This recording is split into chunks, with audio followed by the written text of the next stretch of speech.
गोपालपुर नाम के शहर में इमरती देवी नाम की एक औरत रहती थी। उसके पास एक गाय थी। उसका नाम था कपिला। कपिला ढेर सारा दूध देती थी। इमरती देवी के 3 बेटे थे। एक दिन इमरती देवी ने तीनों बेटों को अपने पास बुलाया और कहा, आ गए तुम लोग, आओ आओ बैठो। आपने हमें बुलाया माँ? हाँ बेटा, तुम लोग तो जानते हो मैं कपिला को बहुत प्यार करती हूँ। हाँ माँ, बिल्कुल जानते हैं। बेटा, जैसा कि तुम सब देख रहे हो, मैं बूढ़ी हो गई हूँ। हाँ माँ, तो बोलो, कुछ कहना चाहती हो? सुनो, अब मेरी तबीयत ठीक नहीं रहती। ना जाने कब यमराज के यहाँ से बुलावा आ जाए। ऐसा मत कहो माँ, आपकी कोई इच्छा हो तो बताओ। वो देखो, कपिला एक अच्छी और दुधारू गाय है। अभी तक हमारे घर का खर्चा इसी के दूध को बेचकर चलता था। मैं चाहती हूँ कि मेरे जाने के बाद भी इसे कोई तकलीफ ना हो। ये ऐसे आदमी के पास रहे जो इसका ख्याल अच्छे से रख सके। हाँ माँ, ठीक है। आप ये गाय हम में से किसी एक को दे दो, वही इसकी देखभाल करेगा। नहीं, एक को क्यों? इस पर सबका बराबर अधिकार है। हाँ, इसे किसी अच्छे किसान को बेचकर मिले हुए पैसे हम सब में बराबर बांट दो। नहीं, मैं इसे नहीं बेचूंगी। फिर क्या करोगी माँ? मैं इसे तुम तीनों में बराबर बांटना चाहती हूँ। तीनों में? ये कैसे हो सकता है? हाँ माँ, तीनों में वो कैसे? तीनों माँ की ओर देख रहे थे। देखो, सप्ताह में 7 दिन होते हैं और तुम 3 लोग हो, तो बारी बारी से एक एक दिन गाय को अपने पास रखना। इस तरह वो तुम सबके पास 2-2 दिन रहेगी। जिस दिन जिसके पास गाय होगी उसको दाना पानी भी वही देगा और उस दिन के दूध पर भी उसी का हक होगा। हाँ, जिसके पास कपिला सबसे ज्यादा खुश देखूंगी उसी को दे दूंगी। फिर 7वें दिन क्या होगा? बताती हूँ।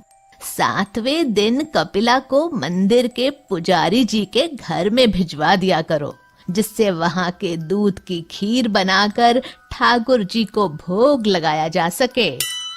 फिर उस दिन दाना कौन देगा? मैंने पुजारी जी से बात कर ली है। उस दिन मंदिर के चढ़े हुए फल और बचा हुआ प्रसाद कपिला को खिलाया जाएगा। ठीक है माँ, जैसा आप कहो। तुम सबसे बड़े हो, इसलिए सबसे पहले वे तुम्हारे घर रहेगी। ठीक है माँ, जैसा आप कहो। उनके कहे अनुसार तीनों भाई एक एक दिन गाय को अपने पास रखने लगे। मैं दूध निकाल लेता हूँ और गाय को खाने के लिए कुछ नहीं दूंगा। वैसे भी कल मंझले भाई के पास जाएगी तो वो खिलाएगा ही। आज मेरा नंबर है। मैं तो दूध निकालूंगा, गाय को खाना देना जरूरी नहीं है। कल बड़े भैया ने तो खिलाया ही होगा और कल छोटा भाई भी खिलाएगा। तो मैं ना खिलाऊं तो किसी को कानो कान खबर भी ना होगी। 2 दिन से खूब खा रही हो कपिला, ज्यादा खाना नुकसान करता है। आओ, आज सिर्फ दूध दो मुझे। इसी तरह तीनों भाई दूध निकालते और उसे खाना कोई नहीं देता, लेकिन पुजारी जी कपिला को अच्छे से भरपेट खाना देते। इमरती देवी देख रही थी कि कपिला धीरे धीरे कमजोर होती जा रही थी। आखिर उन्होंने सोचा क्यों ना कारण पता लगाया जाए और बारी बारी से तीनों बेटों के घर जाकर जांच की। सबसे पहले बड़े बेटे के घर जाती हैं और छुप कर देखती हैं। आओ कपिला, मैं आज जल्दी में हूँ, दूध निकाल लेता हूँ। वैसे भी कल मंझले भाई के पास जाओगी तो वो खिलाएगा ही, तब ज्यादा खा लेना। मंझले बेटे के घर। खाना देना ज्यादा जरूरी नहीं है, पर पैसों की बड़ी जरूरत है। आज दूध बेचकर कमाऊंगा। कल बड़े भैया ने तो खिलाया ही होगा और कल छोटा भाई भी खिलाएगा। तो मैं ना खिलाऊं तो किसी को कानो कान खबर भी ना होगी। हमेशा की तरह। छोटे भाई के घर देखती है। 2 दिन से खूब खा रही हो कपिला, ज्यादा खाना नुकसान करता है। आओ आज सिर्फ दूध दो मुझे। तीनों जगह इमरती देवी को यही देखने को मिला। कपिला की ये हालत देखकर इमरती देवी बहुत दुखी हुई और उन्होंने सोचा मंदिर जाकर भी देख लिया जाए। वहां जाकर देखा तो वहां उसे भरपेट भोजन मिला और थोड़ा दूध कपिला के बछड़े के लिए भी छोड़ा था। तब इमरती देवी ने कपिला को पूरी तरह से मंदिर को दान कर दिया। माँ, ये मैं क्या सुन रहा हूँ? तुमने कपिला को मंदिर में दान कर दिया?